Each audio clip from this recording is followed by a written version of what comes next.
When you get into the room to have a difficult conversation, there's three key elements you need to bring with you. First of all, you need to know what your North Star is. What is the change ultimately that you're trying to affect? Then you bring with you the vehicle that you're going to use to get towards that change. That's the message that you're going to deliver. And then thirdly, you're going to have to bring with you the ability and the skill set and the preparation to know how to navigate towards that result. That's the focus for this episode, which is the second in our three parts about difficult conversations. Hi, I'm James, and this is Paved with Good Intentions. So we started off with that analogy of having a North Star and a ship that you're trying to navigate towards, and I think it's pretty apt here. Because when you think about the basics of entering into a difficult conversation, the ultimate goal is to try and affect some change, whether it be change in a person or change in the workplace, whatever it is, you're having this conversation because you're looking for something to change. So that change becomes the North Star. That's our guiding light. The way you get towards that is through your vehicle, your boat, right, for the sake of this analogy. So the boat in this case is the message that you've decided to give to this person, the crux of what this difficult conversation centers around. Now you need to work out how you're going to navigate this boat through the rocky waters of a difficult conversation towards the change that you're looking for. And you've got two simple choices, right? There's a bunch of rocks in front of you, a bunch of treacherous waters ahead. So what do? Do you barrel straight through that water and hope that you make it towards your goal? Maybe you'll be clinging onto a single plank of wood, but hey, it's all right. You made it. No, that's not good enough, right? What you want to do is you want to make sure you get to that North Star to get towards your destination through calm navigation of the situation. Right? And that calmness is going to mean you're going to have to avoid the obstacles, and you're going to have to very tacitly navigate around the problems and the sticking points that come up in the conversation. Because your ultimate goal here is not just for you to reach that North Star, that change that you're seeking, but to get that person to want to jump on the boat with you. And I guarantee you, no one's going to want to jump on that boat when it looks like you're just heading straight for the rocks, right? So the start here is to really think about how you're going to navigate this conversation such that it's a calm journey and an appealing journey that other person wants to get on board with, so that you can affect this change together. Ultimately, what you're going to need to do to successfully navigate this is to de-escalate at all costs. And it's at all costs except one. You cannot subvert your message or your ownership of the message, right? That's the one thing you can't give up. But everything else, you should be thinking about, how do I de-escalate this at all possible costs? Before you get there though, it's important to start off with a means of establishing some sort of human collateral between you and the other person in the room, assuming it's another person, or maybe it's a group. Either way, you need some collateral. And depending on how long you've known the person or other persons, or your existing working relationship, will determine what your collateral balance is like before you walk into that room. Even if you've known the person particularly for a long time and have a good working relationship, I always find it helpful to start off with what I call the vulnerable diversion.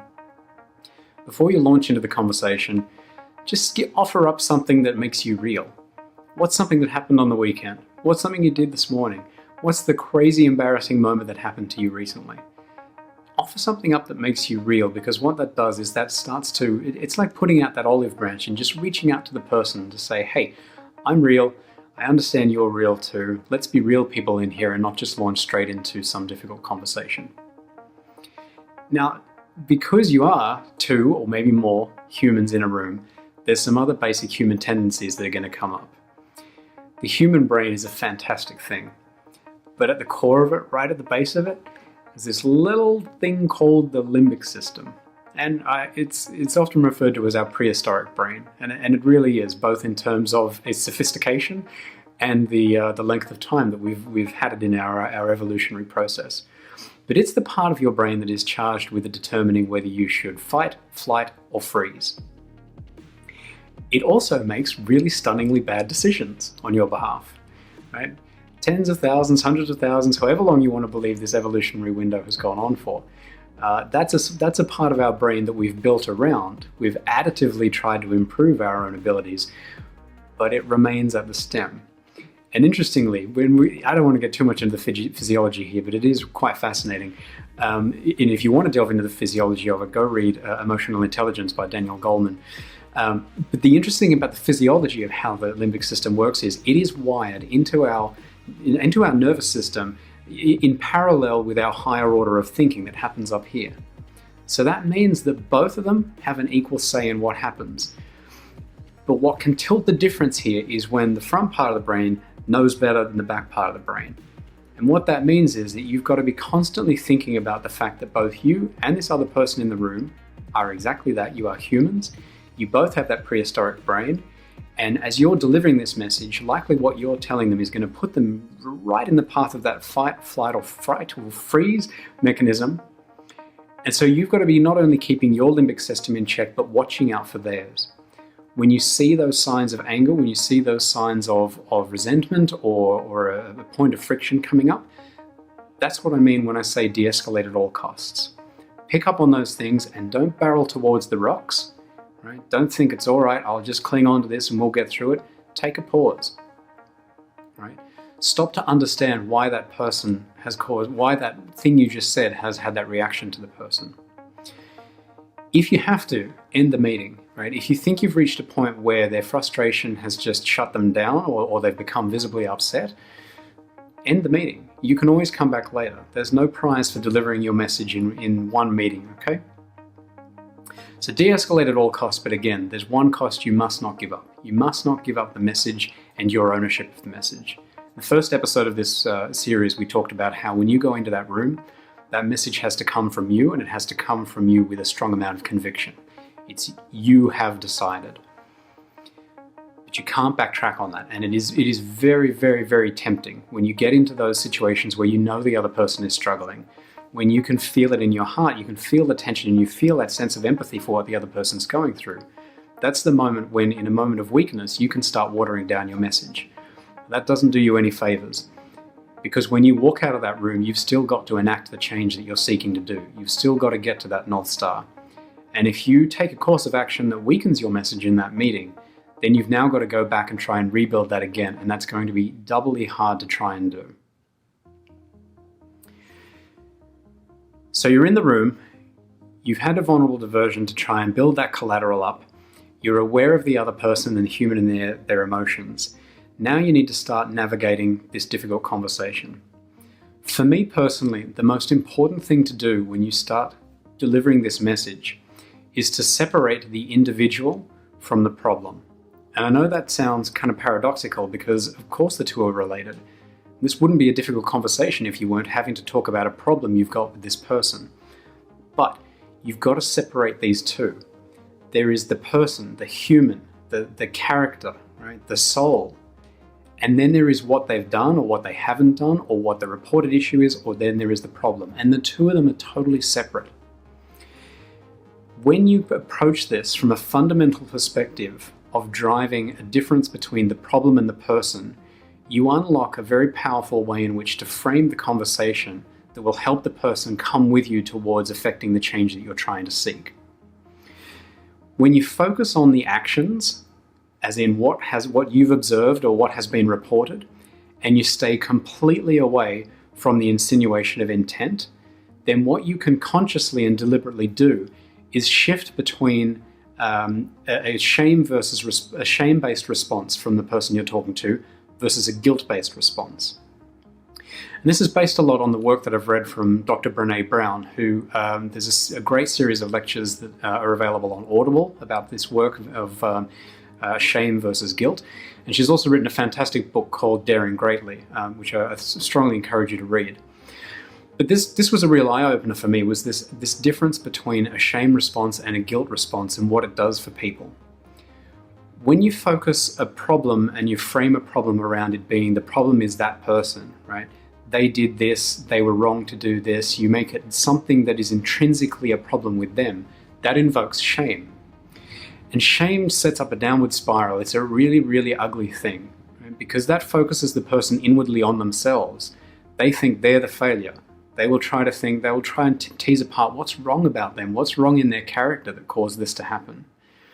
And that's not where you want this to go, right? You don't want this person to turn inward and sort of suffer in a sense of shame about what's happened. You want the person to change. You want to enact a change, a positive outcome, for you and the business and the team or whatever else. And you do that by invoking a response that is more aligned with a guilt response. And I know it sounds weird to talk about guilt in this, even guilt seems too negative, but compared to shame, guilt is the positive outcome here. When you frame the conversation around what the actions are, what happened, and what the ramifications are of that, or what the outcome, or what that meant for the company, and what was the knock-on effects, right? The consequences for the business, right? Not the person. That allows the person to understand the error in their ways, right? They can understand what they did wrong, not why they are wrong, right? They can understand what was wrong about what they did, not what was wrong about them. And that is fundamentally important for that person to walk out of that room with their head held high enough to be able to think immediately about, okay, I get it. How am I going to change so that this doesn't happen again? And that is a positive outlook, right? That is something that they can build upon. And ultimately, that's what you want. That's your role here as this navigator towards this North Star. Your role is to make sure that each of you walk out of that room positive about the fact that change can happen and change will happen. One last thing for you as the person who's giving this difficult conversation. You have to be aware and self-aware of your tendencies and your tics in a stressful situation. And I'm super aware of my own because I've gone through speaker training, I've given large public presentations in the past, and I spend a lot of time watching myself on camera, and I know what I do when I'm stressed, and I know what I do when I'm struggling with something, and I know it's a pretty ugly thing too. People hate watching themselves on camera, and it's for good reason too. It's a very revealing experience. But through that revealing and that revelation, as uncomfortable as it is, you get to know yourself a lot better. And you get to know what you tend to do under stress and how that manifests itself physically. And what I'm talking about here is some people start rocking backwards and forwards. Some people's legs start jumping up and down. Some people can't resist the urge to laugh at things inappropriately. These are the things that you'll do without even noticing in a stressful situation. And the problem with them is that they'll become the friction points that will increase the agitation and the frustration in someone else. And it might sound silly to you, but I've noticed this in countless situations I've been in, especially when I'm on the receiving end of a difficult conversation, is I will notice that one of the things that sets off that limbic hijack in the back of my mind is the frustration at what is this person doing? Why do they keep rocking their leg? Why is he laughing at that? That's not even funny, right? And that's the unevolved back of my mind starting to pick up on these things that I know are just little petty frustrations. But they're petty frustrations that begin to add up. And when you combine, a sense of aggrievement with the message that you're hearing, or a sense of disagreement or disenfranchisement of what you're hearing, combined with those subliminal little, frustration points of what you're hearing, those are the things that begin to raise the temperature in the room, right? It's the old frog boiling in the pot thing. It's a little bit of degrees added to the water each time by each of those little tiny frustration points that ultimately end up with something boiling over.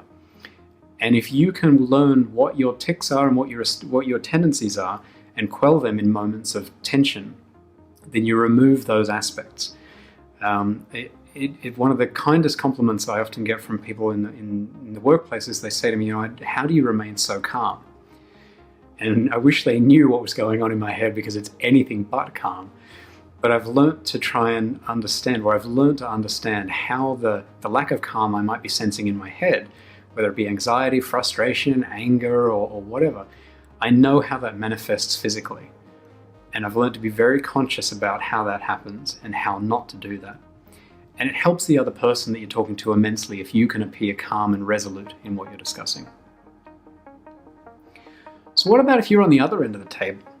Maybe you're the receiver of this unexpected news, or this unwelcome thing that's come up in this difficult conversation. The best thing you can do is to try and approach it with perspective. And perspective is a funny word, because if you tease that apart, how do we get a sense of perspective in anything? We get a sense of perspective by considering multiple dimensions. If you think about how we perceive perspective in the distance, right? Even in this video, we get a sense of perspective because my face is all focused, but what's behind me, further back in that dimension, is blurred out. It gives us a sense of perspective because we can understand something across multiple dimensions. And if you find yourself in the situation of receiving a difficult conversation, you need to take account of multiple dimensions to hold your perspective.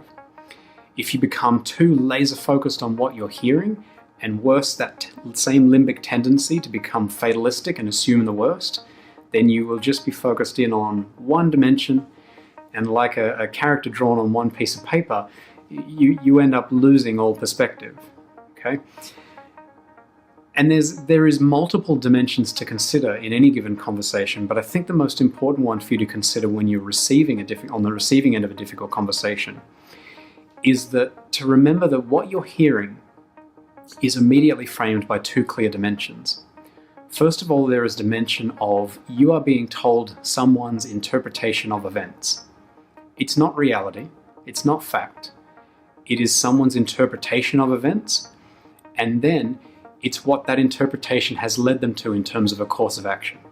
So that interpretation and then that course of action is the two key dimensions of a difficult conversation, typically. And that gives us an important thing to consider when we're the one receiving the message. The natural tendency is often to try and argue against the interpretation, because surely if you can argue against the interpretation, you can undermine the outcome, right? That's your way out of this. You show the person how their interpretation is wrong, and then the actions can't possibly be done because their interpretation's wrong. It makes so much sense in our heads when we're receiving a difficult conversation, but it's just not true. It's never true. Because the person's interpretation that you're hearing, that's intrinsically theirs. You're not going to change their mind on it. At best, you could hope to arrive at some sort of agreeable comparison between your view and theirs. That's not going to change the outcome. In fact, the best thing you can do is to accept the fact that the outcome is not going to change. Because if they've gone into this with the right amount of preparation and decision making and the right sort of due diligence, that decision is already made. The best thing you can do is to bias for listening, so that when you're in the room you can understand what is being said to you and the course of action that's being prescribed, so that then when you walk out of the room, then you can begin to process this. And then you can begin to act on it. Trying to act in the room just always results in a course of action that you'll regret. Ultimately, you want to try and always steer the conversation as the receiver of a difficult conversation towards what is the change the person wants to seek. If you want to be successful beyond this difficult conversation, you've got to help the other person leave there with a sense of you've understood the message and that change can be had. And the way to do that is to constantly be trying to unearth what is the change they seek. Hopefully they'll outlay it beautifully clear to you and you'll understand exactly what you have to do. Like as not, you'll need to do some probing. And maybe it might even be prudent to just try and get an understanding of that even deeper than what you're being told, just so that there is crystal clear clarity around what change the person is seeking, so that you can go about enacting that. I'm James, and this has been Paved with Good Intentions.